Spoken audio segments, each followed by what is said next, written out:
आदरणीय दर्शकहरू, यतिखेर हामी एउटा महत्त्वपूर्ण र अत्यन्त देशमै चहलपहल हुने समाचार लिएर उपस्थित भएका छौँ। खास गरी पूर्व राजा ज्ञानेन्द्र शाहलाई दिँदै आएको सुरक्षाकर्मीमा व्यापक कटौती गरिएको छ। झन्डै 95 जना सुरक्षाकर्मीको व्यवस्था रहेको पूर्व राजा ज्ञानेन्द्र शाह र पूर्व युवरागी तथा राजपरिवारका अन्य सदस्यहरूको लागि दिँदै आएको सुरक्षामा अब 15 जनामा सीमित राखिने भएको छ। नेपाल सरकार गृह मन्त्रालयको निर्णय भन्दै फागुन 2 गते भित्र सम्पूर्ण खटिएका सुरक्षाकर्मीहरूलाई यथा मुख्यालयमा हाजिर हुन भन्दै सरकारले परिपत्र गरेपछि यस किसिमको निर्णय बाहिरिएको छ। अब पूर्व राजा ज्ञानेन्द्र शाह र राजपरिवारका अन्य सदस्यहरूलाई दिँदै आएको सुरक्षा जम्मा केवल 15 जनामा सीमित गरिएको छ। यसको अर्थ अब सुरक्षाकर्मीहरूको कटौती मात्र सुरक्षा चुनौती समेत बन्न सक्ने बताइएको छ। पूर्व राजा ज्ञानेन्द्र शाहलाई नागार्जुन तथा निर्मल निवासमा उहाँको स्कर्टिङमा प्रयोग हुँदाएको सुरक्षाकर्मी यसरी व्यापक कटौती भएपछि भने विभिन्न क्षेत्रमा विभिन्न किसिमले टीका टिप्पणी पनि सुरु भएको छ र पूर्व युवरागी हिमानी शाहलाई पनि दिँदै आएको त्यसै बाटोको सुरक्षाकर्मीमा अब के कसो हुने हो भन्ने विषयले पनि चिन्ता सुरक्षाको विषय गरिएको छ। प्रधानमन्त्री केपी शर्मा ओलीको वर्तमान सरकारले यस किसिमको निर्णयलाई ऐतिहासिक निर्णय भनिए तापनि नेताहरूको कटौती भए पनि पूर्व राज परिवारहरूलाई दिँदै आएको सुरक्षामा यस प्रकारले कटौती गर्नु निन्दनीय हुने भएको छ। तर यसै गरी विभिन्न किसिमका विभिन्न नेताहरूलाई पनि दिँदै आएको सुरक्षा समेत कटौती हुने गृह मन्त्रालयले जानकारी दिएको छ। त्यसै गरी सम्मानित रहेका सर्वोच्च अदालतका पूर्व प्रधान न्यायाधीशहरूलाई दिँदै आएको सुरक्षामा पनि कटौती हुने भएको छ भनिएको छ। र अब भने सुरक्षाकर्मीहरू चुस्त गरिने र निर्वाचनको नाममा यसरी सुरक्षा कटौती गरिएको बुझिएको छ। कतै यो राजनीति रङ्ग र बिरङ्ग तरङ्ग दिने पैदा त होइन भन्ने पनि विभिन्न क्षेत्रमा टीका टिप्पणी सुरु भएको छ। हो दर्शकबिन, र पूर्व प्रधान न्यायाधीशहरूलाई दिँदै आएको सुरक्षाकर्मीमा पनि व्यापक कटौती गर्दै 2 गतेबाट घटाइने भएको छ। सुशीला कार्की, यसै गरी रहनुभएका कल्याण श्रेष्ठ लगायत विभिन्न पूर्व प्रधान न्यायाधीशहरूलाई दिँदै आएको सुरक्षामा पनि अब कटौती गरिने भएको छ। यो कटौतीको क्रमलाई सामान्य अर्थमा हेरिँदा उच्चतम राम्रो र राष्ट्रिय हितको अनुकूल रहेको समेत विभिन्न विश्लेषकहरूले बताए तापनि सुरक्षा चुनौतीका विश्लेषण गरेर त्यसलाई सुरक्षाकर्मी बढाउनु पर्नेमा विभिन्न ढङ्गले यसो गरिएको छ। हुन त विवादस्पद गतिविधिमा रहेका पूर्व गृहमन्त्री विजय कुमार गच्छेदार जो अहिले निलम्बित पनि हुनुहुन्थ्यो र उहाँ अहिले प्रतिनिधि सभा विघटन भएपछि उहाँको स्वतन्त्र सदस्य पनि गइसकेको अवस्था हो। उहाँहरूले पनि सुरक्षाकर्मी लिइरहेको अवस्थामा भने यो किसिमको निर्णय आउनु आफैमा उचित हो भन्ने कुरामा कसैमा दुई मत नरहन सक्छ। प्रधानमन्त्री केपी शर्मा ओलीबाट यस्ता किसिमका निर्णयहरू गर्दा कतिपयलाई भने सही नै लाग्न सक्छ। जस्तै गरी अख्तियार प्रमुख लोकमान सिंह कार्की जो पूर्व अख्तियार प्रमुख पनि हुन्, उनले लिएको सुरक्षाकर्मी फिर्ता हुने भएको छ किनकि यिनी विवादको छविका कारणले पनि अत्यन्त विवादको रूपमा देखिएका छन्। यसका लागि भने केपी ओली सरकारले गरेको निर्णयलाई सही हो भन्न पनि विभिन्न जानकार र विभिन्न सूत्रहरूले दाबी गरेका छन्। अब भने यसै गरी अख्तियार दुरुपयोग अनुसन्धान आयोगमै रहेर हाल केही समय अगाडि हिरासतमा समेत रहेका दीप बस्न्यात लगायतका सुरक्षाहरू पनि अब हटाइने भएको छ। हो, यसरी गरिएको निर्णयले अत्यन्त महत्त्वपूर्ण रूपमा देखिन थालेको छ। हो, विभिन्न कार्यहरू विभिन्न गतिविधिहरूमा संलग्न रहँदै विभिन्न आपराधिक पृष्ठभूमि समेत बनाएका विभिन्न व्यक्तिहरूलाई दिँदै आएको सुरक्षाहरू भने पनि चुनौतीपूर्ण ढङ्गले अब चाहिँ हटाइने क्रमको लागि भने सही विश्लेषण मान्न सकिन्छ। विभिन्न कार्यले विरुद्ध छविमा भ्रष्टाचार मुद्दामा समेत परिसकेका पूर्व गृहमन्त्री गोविन्दराज जोशी जस्ता व्यक्तिहरूको पनि सुरक्षाकर्मी हटाइने सरकारी तयारी भइरहेको समेत बुझिएको छ। फागुन 2 गतेबाट यी यस्ता पात्रहरूलाई दिँदै आएको सुरक्षाकर्मीहरू सम्बन्धित मुख्यालयमा हाजिर हुनलाई सरकारले परिपत्र गरिसकेको बुझिएको छ।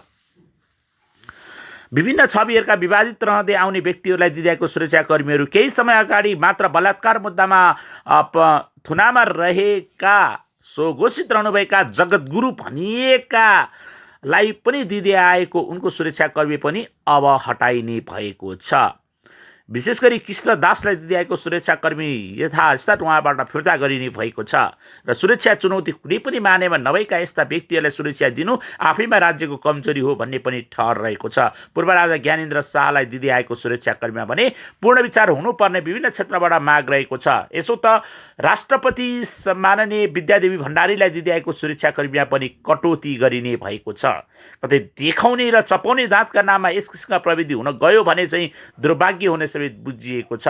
राष्ट्रपति विद्यादेवी भण्डारीलाई अब सुरक्षाकर्मी निश्चित मापदण्डमा तोकिएर दिइने भएको छ, जसका लागि उनका सुरक्षामा खटिने झन्डै अब 325 जना सुरक्षाकर्मी परिचालित हुने भएका छन्। यसैगरी प्रधानमन्त्री केपी शर्मा ओलीको सुरक्षाकर्मीमा पनि केही कटौती गरिएको छ, तर प्रधानमन्त्री केपी शर्माको सुरक्षाकर्मीमा त्यस अलावा उनका अन्य सुरक्षामा खटिएका सुरक्षाकर्मी थपिने भएको हुनाले उनको सुरक्षा चुनौती भने सामान्य वा सुरक्षामा कुनै किसिमको कमी भएको भने मान्न सकिने छैन भनिएको छ। सूत्रका अनुसार प्रधानमन्त्रीले जाने भएपछि प्रधानमन्त्रीले राजनीतिक कार्यक्रममा जाँदा सुरक्षाकर्मी नलिएर जाने परम्परा सुरुवात गरेको भए ठिक मान्न सकिन्थ्यो भन्ने समय विश्लेषण आएको छ। प्रधानमन्त्री विभिन्न राजनीतिक कार्यक्रम दैनिक जस्तो उभिने र दैनिक सुरुवात गर्दा उनका सबै सुरक्षाकर्मीहरू परिचालित हुने गरिएको छ। त्यसैले गर्दा प्रधानमन्त्रीले सुरक्षाकर्मी नलिएर गएर राजनीतिक कार्यक्रममा भाग लिने वातावरण सिर्जना गरेमा देशकै उत्कृष्ट प्रधानमन्त्रीको रूपमा साबित हुन सक्ने समेत बताइएको छ। प्रधानमन्त्री ओलीको यो कदमलाई भने सबैले स्वागत गर्नेछन्। यसैगरी उपराष्ट्रपति नन्दबहादुर पुनलाई दिँदै आएको सुरक्षाकर्मीमा पनि कटौती गरिने भएको छ। उनको सुरक्षाको लागि अब निश्चित मापदण्ड तोकेर निश्चित मापदण्ड तोकिनेछ। जन्माजन्मी उनका लागि अब सुरक्षाकर्मी 150 पनि नाग्ने छैन भन्ने सूत्रले दाबी गरेको छ।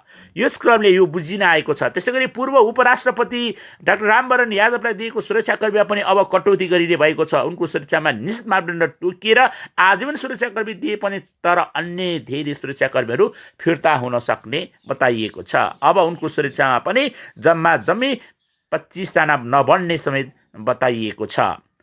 यसरी 60 जना सुरक्षाकर्मीले पूर्व राष्ट्रपतिको सुरक्षाबाट अब कटौती हुने भएको छ। यसै बीचमा सुरक्षाकर्मी पाउने भाग्यमानी बनेका छन् पूर्व उपराष्ट्रपति परमानन्द झा। उनले सुरक्षाकर्मी पाएका थिएनन्, अब भने उनले सुरक्षाकर्मी पाउने भएका छन्, जसमा पूर्व उपराष्ट्रपति परमानन्द झालाई अब सशस्त्र प्रहरी बलको 12 जना र अन्य नेपाल प्रहरीको 3 जना गरी 15 जनाको सुरक्षाकर्मी व्यवस्था गरिन लागेको समेत गृह मन्त्रालय सूत्रले जानकारी दिएको छ। उपराष्ट्रपति परमानन्द झा सुरक्षाकर्मीलाई तलब दिनुपर्छ वा सुविधा दिनुपर्छ भनेपछि फिर्ता गर्न सबभन्दा अगाडि तम्सने व्यक्ति हुन्। त्यसैगरी पूर्व प्रधानमन्त्री रहनुभएका लोकेन्द्र बहादुर चन्दको सुरक्षामा खटिएका सुरक्षाकर्मीमा पनि कटौती हुने भएको छ। सम्भवतः सबभन्दा कम सुरक्षाकर्मी लिनुहुने लोकेन्द्र बहादुर चन्दलाई पनि यसको सुरक्षा कटौतीले खासै कुनै अर्थ र कुनै बाधा नपर्ने समेत देखिएको लोकेन्द्र बहादुर चन्द सूत्रले बताएको छ। किनकि पूर्व प्रधानमन्त्री लोकेन्द्र बहादुर कि सादगी जिन्दगी र सरल जिन्दगी जिउन सबभन्दा अगाडि अग्रसर हुने व्यक्तित्वको रूपमा परिचित हुनुहुन्छ। लोकेन्द्र बहादुर चन्दले सुरक्षाकर्मीको कटौतीबाट आफूलाई कुनै किसिमको असर नपर्ने समेत बताउनु भएको सूत्रले दावा गरेको छ। यसैगरी नेपाली काङ्ग्रेसका सभापति तथा पूर्व प्रधानमन्त्री शेरबहादुर देउवाको सुरक्षाकर्मीमा पनि केही कटौती हुने भएको छ। उहाँको सुरक्षामा खटिएका सुरक्षाकर्मीहरूबाट अब केही सुरक्षाकर्मी फिर्ता हुने भए बताइएको छ। शेरबहादुर देउवा उनी हुन् देशका पहिलोपटक प्रधानमन्त्री भइसकेका व्यक्ति मात्र नेपाली काङ्ग्रेसका सभापति हुन्। उनलाई सुरक्षा चुनौती बन्न सक्ने समय देखिएको छ, तथापि उनीबाट पनि केही कटौती हुने भएका छन्। नेकपाका अध्यक्ष तथा पूर्व प्रधानमन्त्री माधव कुमार नेपाल, जो अहिले केपी शर्मा ओलीका कट्टर विरोधीको रूपमा देखा परेका छन्, उनका सुरक्षाकर्मीमा भने आधी नै कटौती हुने भएको छ। किनकि उनीले पनि धेरै सुरक्षाकर्मी लिएको समय दावा सूत्र गृह मन्त्रालयका सूत्रले बताएका छन्। त्यसैले उनको सुरक्षाकर्मीबाट झिकिएर अब माधव कुमार नेपाललाई सामान्य सुरक्षा व्यवस्था गरिने समेत बताइएको छ। त्यसैगरी उनको सुरक्षाको व्यवस्थाबाट कडा घटाइने भएको छ। त्यसैगरी नेकपा माओवादीका तत्कालीन अध्यक्ष तथा पूर्व प्रधानमन्त्री एवं नेकपा अध्यक्ष पुष्पकमल दाहालको सुरक्षाकर्मीबाट 31 जना सुरक्षाकर्मी फिर्ता गरिन लागेको गृह मन्त्रालय सूत्रले जनाएको छ। हुन त पूर्व प्रधानमन्त्रीको हैसियतमा उनलाई अति विशिष्ट श्रेणीको सुरक्षा प्रदान गरिएको थियो, किनकि द्वन्द्वको कालमा उनी द्वन्द्वका नेतृत्वकर्ता भएको हुनाले उनलाई त्यो सुरक्षा दिएको समेत बताइएको थियो। हुन त नेपाली जनताका निहत्या हत्याका आरोप लागेका व्यक्तित्वको रूपमा पुष्पकमल दाहाललाई लिने गरिन्छ। पुष्पकमल दाहालको सुरक्षाबाट 31 जना सुरक्षाकर्मी कटौती हुनुलाई भने सामान्य अर्थमा लिन सकिँदैन, किनकि उनलाई हरेक पटक सुरक्षा चुनौतीहरूको सामना गरिरहेका व्यक्ति पनि हुन्। यसैगरी पूर्व प्रधानमन्त्री झलनाथ खनालको सुरक्षामा खटेका सुरक्षाकर्मीबाट पनि केही सुरक्षाकर्मी कटौती हुने गृह मन्त्रालय सूत्रले दाबी गरेको छ। झलनाथ खनाल अहिले नेकपा जो केपी शर्मा ओलीको वर्तमान नेकपाबाट उहाँहरू अलग भएर उहाँले नेकपा भन्ने अर्को राजनीतिक पार्टी दर्ता नगरे पनि त्यही दलको नेताको रूपमा रहनुभएका नेता झलनाथ खनालबाट पनि कटौती गरिने भएको छ। यसैगरी पूर्व सभामुखहरूमा रहनुभएका सुभाष चन्द्र नेम्बाङको पनि सुरक्षाकर्मीहरूमा अब केही घटाइने समेत गृह मन्त्रालय सूत्रले बताएको छ। सुभाष चन्द्र नेमाङ केपी शर्मा ओलीका वरिष्ठ नेताको रूपमा रहनुभएको छ। वर्तमान रूपमा प्रतिसभा विघटनका लागि उहाँ नै सूत्रधार भएको समेत दावा गरिएको छ। हो आदरणीय दर्शकहरू, हामीले यी गतिविधिहरू जस्ताको तस्तै यहाँहरूको बीचमा राख्ने प्रयास गरेर जानकारी दिने प्रयत्न गरिरहेका छौँ।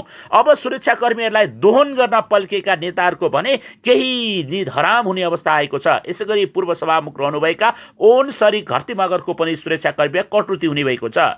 उनको सुरक्षामा खटेका सुरक्षाकर्मीबाट कटौती गरिने भएको छ र अब भने उनी सामान्य व्यक्तिकै रूपमा रहन रुचाउने व्यक्तिहरूमा पनि चिनिएकी व्यक्ति हुन्, तर पनि उनको सुरक्षाकर्मी कटौती गरिन लागेको बुझिएको छ। राजनीतिक कार्यक्रमहरूमा जाने र राजनीतिक रूपमा नै सम्पूर्ण सेक्युरिटीको प्रदान गर्ने व्यवस्थाले प्रतिकूलता देखिन थालेको समेत गृह मन्त्रालय सूत्रले बताएको छ। त्यसै गरी पूर्व गृहमन्त्रीहरूमा कमल थापालाई सबैभन्दा बढी सेक्युरिटी प्रदान गर्ने नेताको रूपमा देखिएको थियो। उहाँ राष्ट्रिय प्रजातन्त्र पार्टीका केन्द्रीय अध्यक्ष पनि हुनुहुन्छ, तर पनि कमल थापाको पनि अब सुरक्षाकर्मीमा कटौती हुने रहेको छ र राजनीतिक रूपमा राप्रपाका अध्यक्ष नभएर उहाँ गृहमन्त्रीका हैसियतले उहाँलाई सुरक्षा प्रदान गरिएको थियो। उहाँलाई सुरक्षा थ्रेट पनि थियो, किनकि पूर्व राजा ज्ञानेन्द्र शाहले शासन व्यवस्था लिँदा पनि उनी नेपालका गृहमन्त्रीको रूपमा थिए। त्यसै गरी द्वन्द्वकालका विभिन्न किसिमका द्वन्द्व सम्झौता गराउनेमा पूर्व गृहमन्त्री कृष्णप्रसाद सिटौलाको नाम पनि आउने गर्छ र कृष्णप्रसाद सिटौलाको पनि अब सुरक्षा कटौती हुने अवस्था रहेको छ। उनी नेपाली काङ्ग्रेसका नेता हुन् र उनीलाई राजेन्द्र लिङ्गदेन राप्रपाका नेता थिए। उनले निर्वाचनमा पराजित गरेका थिए, तर पनि राजनीतिक हैसियतमा उनका जे जस्ता भए तापनि उनीलाई भने सुरक्षा प्रदान गरिदिएको थियो, तर अब उनको सुरक्षामा पनि कटौती गरिने भएको छ। यसै गरी पूर्व गृहमन्त्री भीम रावललाई दिइएको सुरक्षामा पनि व्यापक रूपै कटौती गरिने गृह मन्त्रालय सूत्रले दावा गरेको छ। सूत्रका अनुसार अब भीम रावलको सुरक्षामा सामान्य रूपमा सुरक्षा दिइने भएको छ। प्रधानमन्त्री केपी शर्मा ओलीको सरकारले यस किसिमका ऐतिहासिक निर्णय गरेको भन्दै जानकार सूत्रहरूले दावा गरेका छन्। यस किसिमको निर्णय विगतका सरकारले गर्न नसके पनि वर्तमान सरकारले गरेकोमा सबै क्षेत्रबाट सन्तुष्ट रहेको बताइएको छ।